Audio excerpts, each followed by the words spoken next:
bahwa pola yang diajarkan Musa, pola kepemimpinan yang diteladankan oleh Musa merupakan contoh pola kepemimpinan yang sangat bagus. Ya. Kenapa? Karena dia pertama dia mengenal visi yang Allah berikan bagi dia, kemudian dia mengenal tanggung jawabnya, kemudian dia melakukan apa yang menjadi tanggung jawabnya, dan dia memimpin dengan lemah lembut. Nah, saya tidak akan mengajak Bapak Ibu untuk belajar hal itu pada saat ini, tapi saya ingin melihat bagaimana Tuhan memilih Musa sehingga dia bisa menjadi pemimpin. Jadi Tuhan memilih Musa menjadi seorang pemimpin. Di sini kita lihat bahwa dia dikatakan bahwa dia bertugas membawa umat Israel untuk keluar dari tanah Mesir, membawa mereka membebaskan mereka dari tanggung jawab atau pekerjaan paksa yang dikerjakan. 40 tahun tanggung jawab Musa membawa bangsa Israel keluar. Bukan waktu yang ya, saya kira bukan waktu yang singkat, tetapi waktu yang panjang. Kalau Bapak Ibu sebagai gembala yang saat ini ada, mungkin sudah ada yang masuk pada usia 40 tahun melayani. Saya kira usia itu kalau ditanya suka dukanya sudah lumayan besar, ya kan? Mungkin lebih banyak dukanya daripada sukanya. Ya, tetapi Musa di dalam kepemimpinannya 40 tahun dia bisa memimpin itu. Tuhan memilih, dan saya melihat dan saya belajar bagaimana Tuhan memilih Musa sehingga dia bisa menjadi seorang pemimpin. Yang pertama saya ingin mengajakkan melihat bahwa Tuhan memilih Musa karena apa? Karena Musa memiliki kepedulian. Dia memiliki kepedulian. Pasal 2 ayat yang ke-11. Ya, yang pertama saat kita melihat pada pasal 2 Pasal 3, Pak. Nah, saya pilih pasal 2. Ya, pasal 2:11. Kenapa memilih dia? Pertama, kenapa? Karena Musa memiliki kepedulian. Ya. Pasal 2:11 kata demikian. Pada waktu itu ketika Musa telah dewasa, ia keluar mendapatkan saudaranya untuk melihat kerja paksa mereka. Ya. Jadi yang pertama, saya melihat di sini bahwa Musa memiliki kepedulian. Mengapa? Tentu sebagai seorang sultan, ya, bahasa keren sekarang sultan, dia sebagai seorang yang diangkat menjadi anak raja, dia tahu bahwa dia bukan anak raja itu. Dia adalah bukan anak raja, tetapi dia adalah anak angkat yang diangkat oleh raja, dan dia tahu siapa keluarganya. Nah, karena dia memiliki kepedulian, maka dikatakan pada pasal 2:11 ini dikatakan apa? Ketika dia sudah dewasa, dia keluar mendapatkan saudaranya. Ya. Siapa di antara kita yang mungkin punya kemungkinan seperti itu? Ketika kita dalam situasi nyaman, melihat saudara kita mengalami kesusahan, ada hati untuk datang melihat dia. Tidak gampang, saya kira tidak gampang hal ini terjadi. Mungkin, kalaupun itu terjadi dalam kehidupan saya, mungkin saya akan berpikir kembali. Ya. Untuk apa saya melihat saudara saya? Sebenarnya saudara yang ada di sini. Jangan-jangan ketika saya datang ke sana, saya mengalami masalah. Kemudian posisi saya ini menjadi terancam, dan saya harus meninggalkan kenyamanan ini. Tetapi Musa kalian sini bahwa dia memiliki hati, dia memiliki kepedulian sehingga dia datang melihat saudaranya. Dia melihat saudara-saudaranya yang saat ini sedang melaksanakan pekerjaan paksa. Nah, inilah yang pertama yang saya lihat di sini bahwa Tuhan memilih Musa. Kenapa? Karena Musa memiliki kepedulian akan tanggung jawab yang Tuhan kerjakan bagi dia. Nah, tentu kita sebagai seorang gembala, kita bisa pakai kita memiliki kepedulian. Saya tahu kita dijembrani dari berbagai tempat, ya, berbagai tempat dari Pulau Jawa, dari sekitar Pulau Bali, bahkan dari tempat lain datang ke Bali. Kenapa? Saya percaya karena saudara bukan hanya sekedar, maaf kalau saya bisa katakan hanya sekedar supaya saya bisa, maaf kalau saya katakan kembali makan misalnya, mendapatkan berkat. Tetapi tentu yang pertama yang Bapak miliki pasti karena Bapak Ibu peduli. Ya, Bapak Ibu peduli untuk mengambil bagian dalam pekerjaan Tuhan di Pulau Bali ini. Saya percaya kalau tidak ada kepedulian Bapak Ibu, mungkin Bapak Ibu akan pilih tempat lain. Ya. Ketika saya masih menjadi mahasiswa, ya kebetulan sudah tahap demi tahap saya menjadi kakak tingkat. Ya pertamanya tadinya saya jadi adik tingkat, kemudian mulai sedikit jadi kakak tingkat. Saya mulai bertanya karena saya merasa sudah kakak, saya sepertinya punya kuasa untuk bertanya pada adik di kelas saya, adik tingkat saya. Saya bertanya beberapa adik-adik yang dari daerah lain, maaf kalau bisa dikatakan dari daerah tidak semaju Pulau Jawa, ya dari Papua, dari Kalimantan, mereka datang. Kemudian saya tanya, Dek, setelah kamu tamat di sini, kemana rencanamu? Belum tahu kan? Loh, terus kamu kesini nih ngapain? Sekolah. Lalu terus sekolahmu mau kemana? Tidak tahu. Terus kan apa artinya kalau kamu datang tapi kamu tidak tahu kemana akhirnya? Saya tanya demikian. Kemudian saya tanya kembali, adakah kamu punya hati untuk kembali ke tempat saudara? Dia bilang tingkat satu, bilang, oh iya kak, saya akan kembali ke tempat bagus. Tapi nanti setelah tingkat itu saya tanya, apakah masih punya hati seperti itu? Berjalan waktu ketika saya sudah mulai praktek lapangan, kemudian kembali ke kampus menyelesaikan skripsi, saya bertanya lagi, gimana rencana Pak? Wah, saya akan pelayan di Pulau Jawa aja Pak. Saya mau kapan sih Kak? Kenapa Anda kembali ke tempatmu? Di tempat saya susah Pak. Saya akan kalau sudah baik siapa ya? Kalau saya peduli dengan daerahmu. Nah Bapak Ibu yang peduli dengan Pulau Bali ini, bagi saya pribadi, saya sangat bersyukur. Kenapa? Karena banyak saudara-saudara yang peduli. Nah jadi tentu di sini kita melihat bahwa Tuhan memilih Bapak Ibu untuk melayani Pulau Bali ini adalah karena Bapak Ibu peduli untuk tempat ini. Ini sudah menjadi satu modal. Modal pertama dari apa yang saya pelajari bahwa Tuhan akan memimpin pelayanan kita. Kemudian yang kedua, saya melihat kita untuk melihat bagian berikutnya, kenapa Tuhan Musa memiliki kesukaan yang pasal 2 yang jelas, dia katakan demikian. Adapun imam di Midian itu mempunyai 7 anak perempuan.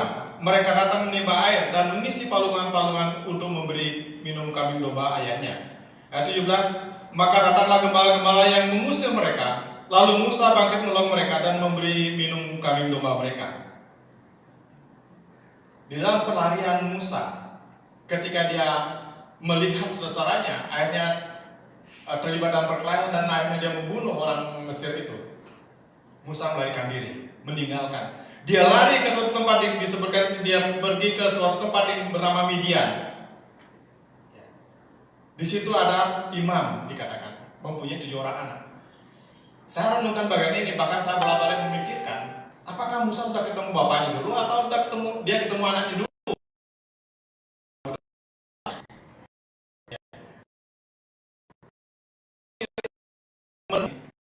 Posisi Musa di mana? Dan pada akhirnya saya menyimpulkan, ya mudah-mudahan saya tidak keliru menyimpulkan, rupanya Musa ini bertemu dengan anak-anak dari imam Midian ini, 7 orang gadis-gadis ini yang sedang memberikan minum kambing domba mereka. Dia tidak bertemu dengan bapaknya, dia tidak bertemu dengan keluarganya, tapi dia bertemu dengan gadis-gadis yang saat itu sedang mengalami kesusahan. Kenapa? Karena dia, ketika dia sedang memberi minum kambing dombanya, datang gembala-gembala laki-laki yang kuat mengusir mereka. Pergi kamu. Sekarang giliran biarkan kambing domba saya minum dulu, baru nanti kambing dombamu. Musa tidak kenal bapaknya. Dia tidak kenal keluarganya, tetapi dia melihat perlakuan yang adil terhadap si gadis-gadis. Dia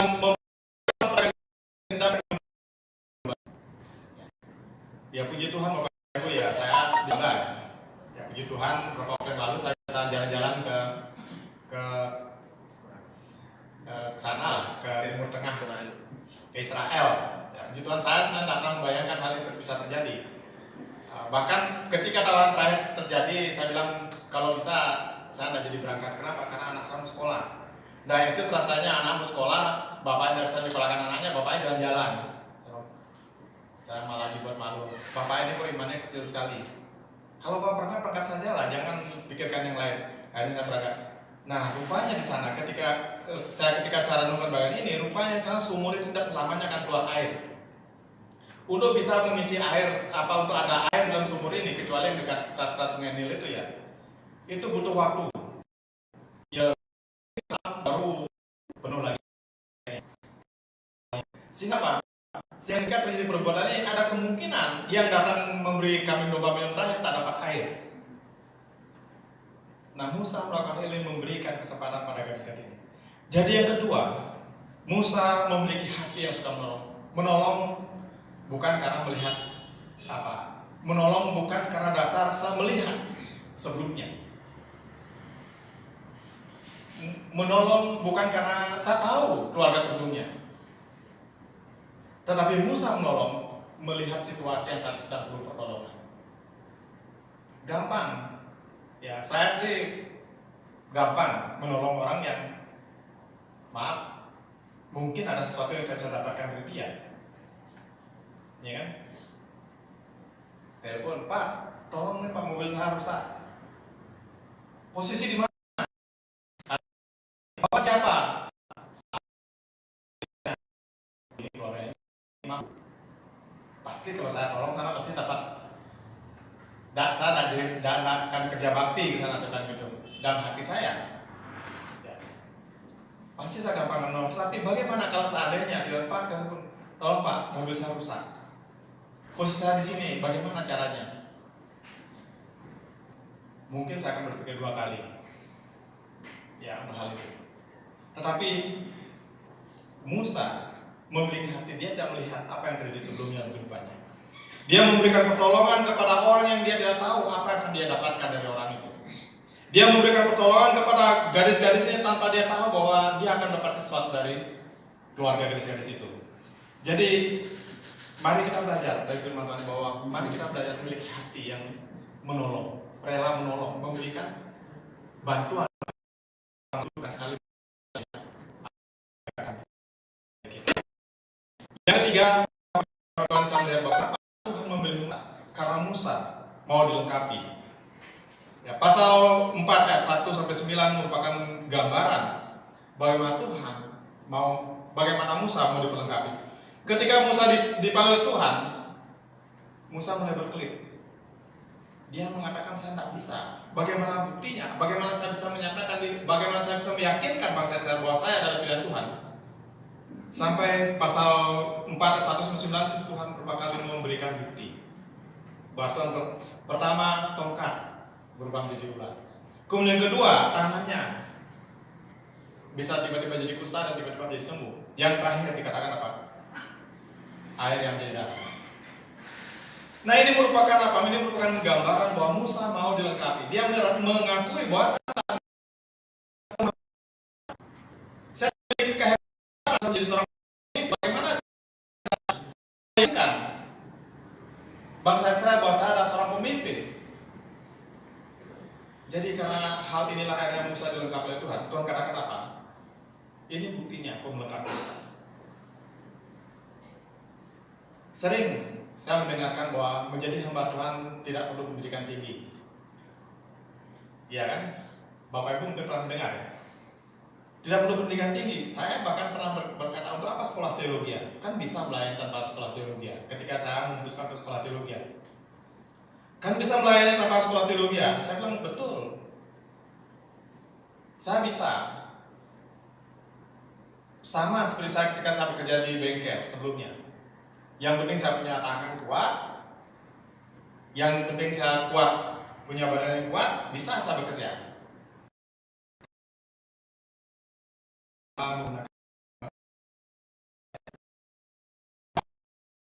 Mungkin ketika sebuah baut yang tadi saya buka, saya ambilkan palu, pukul, biar lepas dengan caranya. Tetapi dengan pengetahuan yang saya dapatkan di dalam pekerjaan itu, maka saya akan belajar, oh begini caranya. Begini caranya membuka, begini caranya mengencangkan, begini caranya memasang. Karena saya belajar. Ketika kita menjadi seorang hamba Tuhan, kita rela mau dilengkapi. Belajar dalam kesempatan. Memang tidak harus di sekolah teologi ya, belajarnya. Mungkin Bapak Ibu akan dilengkapi dengan cara-cara Tuhan yang lain. Tetapi yang terpenting bahwa ada kerelaan untuk belajar. Kerelaan untuk belajar dari kenyataan yang kita hadapi, belajar dari kenyataan, belajar dari kesempatan yang Bapak Ibu yang Tuhan izinkan bagi kita. merupakan bagian untuk belajar. Belajar dari setiap tantangan yang kita hadapi merupakan kesaksian terakhir. Saya punya seorang teman yang cukup dengan saya pada saat itu. Bahkan sepeda motor saya itu sudah menjadi, boleh bilang sampai orang tanya itu sepeda motor udah dijual belum sama dia atau dikontrak sama dia. Saya bilang enggak, dia pinjam. Wih, dibawa ke Denpasar, bawa ke Melayu, dan pasar Melayu terus begitu sepeda motor. Iya. Karena apa? Karena dia sebagai seorang hamba Tuhan pada saat itu dia melayani, dia belajar. Ya, jadi Bapak Ibu bayangkan dia sekolah ke STI, seminggu sepeda motor saya ada di sana. Saya pakai sepeda motor Bapak saya bekerja ke bengkel waktu itu. Sepeda motor saya ke sekolah, Jumat datang, kemudian hari Senin bawa lagi sana. Tetapi pada akhirnya apa yang terjadi? Pada akhirnya dia berkata apa? Saya begini karena saya menjadi orang Kristen. Sebuah kesaksian yang menyedihkan karena di ujung dia berkata saya karena saya menjadi orang Kristen. Dia terima bukan yang sedang dalam kehidupannya. Dia tidak terima bagaimana dia dilengkapi oleh Tuhan dalam kehidupannya. Tetapi dia berkata bahwa semua proses kehidupan itu sebagai bagian yang membuat menderita dalam kehidupannya. Nah Bapak Ibu Tuhan, tidak semua orang rela dibentuk. Tidak semua orang rela diasah. Tidak semua orang rela dikikis. Padahal ketika kita diasah, kita dijadikan semakin tajam. Ketika kita dikikis, kita dijadikan semakin sempurna. Tidak semua rela. Tetapi Musa mengakui bahwa saya rela, saya siap. Dia mengakui kenyataan, bahkan pada akhirnya dia berkata, saya adalah orang yang lidah keluh lidah, tidak bisa banyak bicara. Bagaimana saya bisa memimpin bangsa ini? Merupakan pengakuan bahwa dia rela diberkati. Nah Bapak Ibu Saudara, mari kita sebagai hamba-hamba Tuhan siapkan hidup kita oleh kita memiliki hati yang Tuhan berikan kepada Musa. Pertama, dia memiliki kepedulian. Kemudian yang kedua, memiliki hati yang suka menolong. Dan yang ketiga, mau dilengkapi. Apapun cara Tuhan untuk melengkapi Bapak Ibu, mari kita siapkan hati kita. Supaya demikian pekerjaan Tuhan yang kau percaya bagi kita menjadi berkat dan berlimpah nama Tuhan. Amin. Mari kita berdoa. Bapa kami surga, terima kasih firman-Mu Tuhan yang kami renungkan pada pagi ini. Hamba-Mu selesai berbicara sampai di sini Tuhan, tapi biarlah Roh-Mu berbicara kepada kami setiap saat, memberkati kami, menolong kami, supaya kami menjadi Musa-Musa masa kini yang menjadi berkat, yang melayani Tuhan dan memiliki kekuatan daripada Tuhan. Dan jemaat Tuhan yang Tuhan percaya bagi kami boleh bawa sampai pada mereka masuk ke tanah perjanjian yang Tuhan siapkan bagi kami semua. Terima kasih Tuhan, kami bersyukur firman Tuhan. Di dalam nama Tuhan Yesus, haleluya, amin.